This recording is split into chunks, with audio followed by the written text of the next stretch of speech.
Halo semua, nama saya Jordan.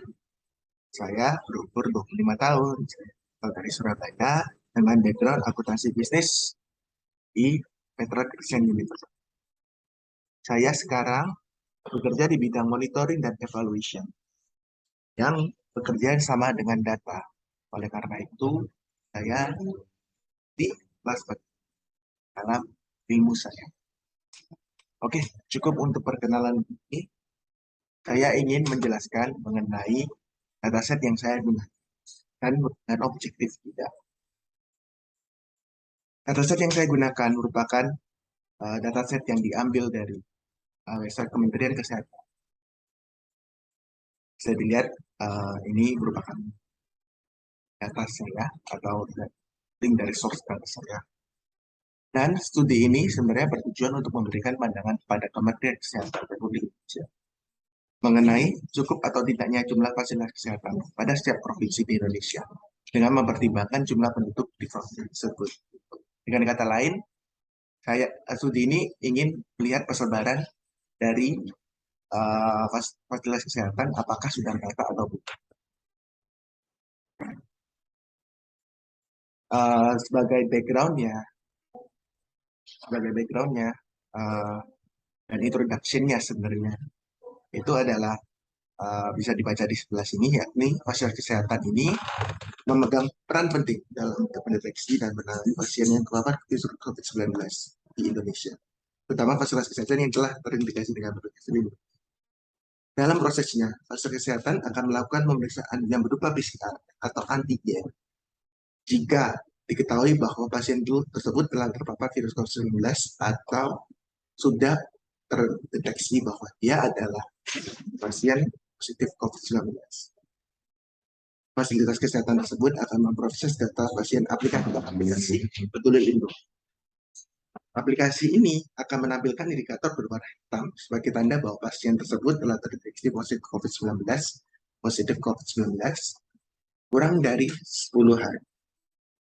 Dalam kurun waktu 1 hingga 2 hari, puskesmas terdekat akan menghubungi pasien yang positif COVID-19 itu untuk mendapatkan bantuan yang berupa konsultasi dan obat-obatan secara gratis dan tidak biaya.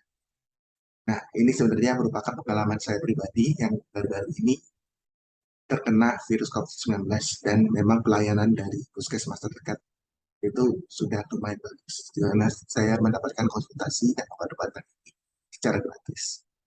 Oleh karena itu, fasilitas kesehatan memegang peranan penting dalam penanganan pasien COVID yang telah terpapar virus COVID-19.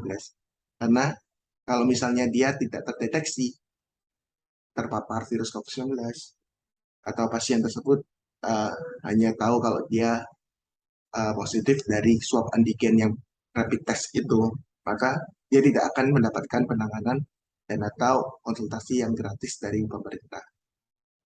Studi seperti yang saya tadi bilang di awal, memang studi ini memang untuk melihat apakah fasilitas kesehatan ini bisa nggak menjangkau ke seluruh Indonesia, seluruh penduduk Indonesia mengenai COVID-19. Nah, untuk menganalisa dan menjawab pertanyaan tadi, langkah pertama ini kita melihat apakah ada persebaran kasus, bagaimana persebaran kasus COVID-19 pada tiap provinsi di Indonesia. Bisa dilihat yang paling tinggi itu dimiliki oleh atau dicatat oleh DKI Jakarta, yang kedua diikuti dengan Jawa Barat, yang ketiga diikuti dengan Jawa Tengah, keempat diikuti dengan Jawa Timur, dan yang terakhir yang kelima itu diikuti dengan Banten. Jadi top 5 itu ada di sekitaran DKI Jakarta, Jawa Barat, Jawa Tengah, Jawa Timur, dan Banten. Begitu juga dilihat pada jumlah fasilitas kesehatan itu ternyata top 5-nya juga itu mirip-mirip dengan persebaran kasus COVID-19, yaitu Jawa Barat, Jawa Timur, Jawa Tengah, DKI Jakarta, dan Banten. Nah, setelah melihat seperti ini, studi ini juga ingin melihat korelasi, apakah ada korelasi enggak sih antara dua variabel tersebut gitu. Nah, ternyata fasilitas kesehatan ini memang memiliki korelasi yang positif dengan kasus COVID-19 yang dicatat pada provinsi tersebut, seperti yang ditujukan di grafik ini, gitu. Dengan kekuatan atau variable coefficient yang lumayan cukup signifikan, yakni R-squared-nya 0,71 gitu. Lumayan kuat ya korelasi positifnya. Nah, karena korelasi positif yang kuat itu bisa dibilang atau dapat disimpulkan bahwa provinsi yang mendeteksi mencatat banyak atau sedikitnya kasus COVID-19 bisa dipengaruhi dengan banyak dan sedikitnya fasilitas kesehatan yang ada pada provinsi tersebut atau sebaliknya. Dengan kata lain, kita juga bisa bilang bahwa jumlah fasilitas kesehatan di suatu provinsi memang memegang peranan penting dalam penanganan kasus COVID-19.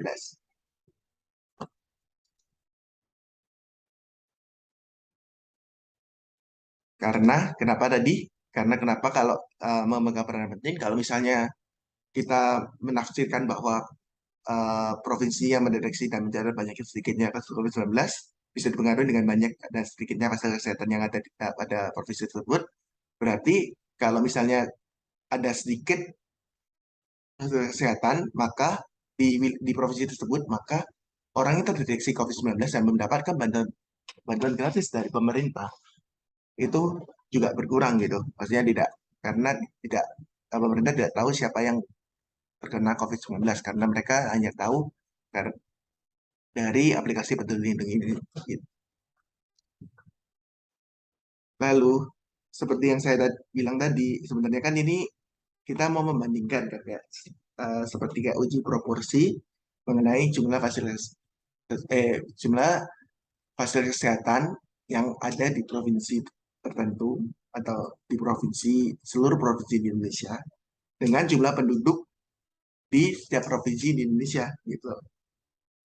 Uh, jadi kalau kita lihat sebenarnya uh, yang 5 teratas itu juga memiliki pola yang serupa, yakni Jawa Barat, Jawa Timur, Jawa Tengah, Banten, dan Sumatera Utara. Nah, ternyata DKI Jakarta menempati posisi nomor 6, digeser oleh Sumatera. Tapi memang ada pola-pola serupa gitu, apalagi untuk yang bagian Jawa Barat, Jawa Timur, Jawa Tengah.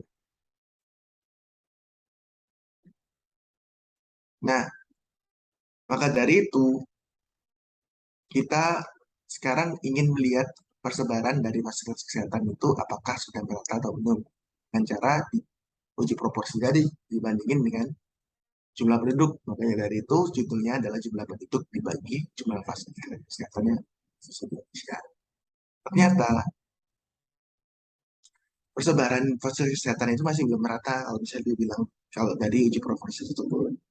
Karena kenapa bisa dilihat di sini masih ada provinsi Aceh yang memiliki terlalu sedikit fasilitas kesehatan dilambangkan dengan warna merah tua, di mana satu fasilitas kesehatan bisa melayani sebanyak 39.925 pasien. Sedangkan di sisi lain, Provinsi Kalimantan Utara ini memiliki terlalu banyak fasilitas kesehatan jika dibandingkan dengan provinsi Indonesia yang lain, di mana satu fasilitas kesehatan ini bisa melayani 10.000 pasien, hanya 10.000 pasien. Makanya dari itu dia dilambangkan dengan warna merah muda. Nah, setelah kita mendapatkan informasi seperti itu, kita bisa memberikan rekomendasi kepada Kementerian Kesehatan Republik Indonesia mengenai daerah-daerah yang sebenarnya terlihat sebagai merah tua ini, gitu. Supaya um, supaya pemerintah Indonesia ini atau Kementerian Kesehatan Indonesia ini bisa menambahkan jumlah fasilitas kesehatan di daerah yang dilambangkan dengan merah tua ini untuk meningkatkan kapabilitas dari fasilitas kesehatan tersebut dalam menjangkau atau menangani virus COVID-19 yang ada di provinsi tersebut. Mungkin saya ingin menjelaskan mengenai informasi tambahan yang ada. Informasi tambahan ini berbicara mengenai tipe-tipe dari fasilitas kesehatan. Fasilitas kesehatan sebenarnya bisa dibagi menjadi 5 tipe berdasarkan website dari Kementerian Kesehatan, yaitu puskesmas, klinik, laboratorium, rumah sakit, dan lainnya. Lainnya ini adalah apotek, tapi dokter, dan lain-lain. Nah, sama seperti tadi, kita menampilkan uji proporsi antara jumlah penduduk pada tiap provinsi dengan masing-masing jumlah puskesmas, klinik, laboratorium, rumah sakit, dan lainnya. Nah, setelah dilihat seperti itu, ternyata ternyata masih banyak dari fasilitas kesehatan ini, tipe-tipe fasilitas kesehatan ini yang belum tersebar merata, seperti klinik, laboratorium juga seperti itu, puskesmas juga seperti itu, dan juga rumah sakit. Sebenarnya rumah sakit yang paling parah ya. Gitu. Nah, kalau misalnya dia udah tersebar merata, bisa dilihat seperti yang lainnya, di mana keseluruhan peta ini merupakan didominasi dengan warna merah muda.